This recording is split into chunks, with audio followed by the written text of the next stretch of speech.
I know you get this question a lot, but once we find these therapies and they start being implemented and people are living hundreds of years, that brings up a whole set of other issues in terms of overpopulation, food. I mean, lots of other issues. You know, what is that kind of a side effect then of what might happen down the road? A lot of people are terribly, terribly exercised about what society will look like Yeah. in a post-aging world. You know, how we would find room for all the people, would dictators live forever, you know, wouldn't it be boring and things like that. The fact is, this is a nonsensical sort of conversation to have because it assumes that we don't have a problem today. And hello, yes, we do have a problem today. We have 100,000 people every day dying of the diseases and disabilities of old age, and furthermore doing so after a long period, usually, of decrepitude and disease and dependence and general misery. We've got a very big problem today. In the industrialized world, the proportion isn't 2/3, it's 90% of all deaths are due to aging.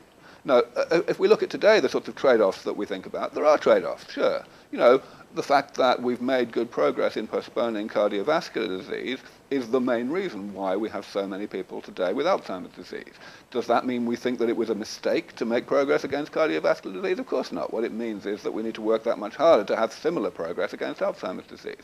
And it's certainly the same when one looks at other societal consequences. For example, if we were to defeat aging, that would simply motivate us to work a bit harder to improve renewable energy and nuclear fusion and so on, so that we wouldn't have such a carbon footprint, so that we could have more people on the planet with less environmental impact. You know, these are really obvious points, and it's completely embarrassing that so many people fixate on these concerns and just refuse to acknowledge that we have a problem today that needs to be fixed.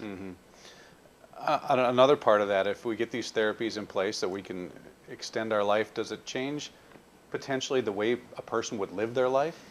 I have absolutely no idea how people are going to live their lives when they can expect to live healthily for a very great deal longer. But I don't really think that it's likely to be very much different from how it is today, except insofar as differences may arise as a result of new technologies. You know,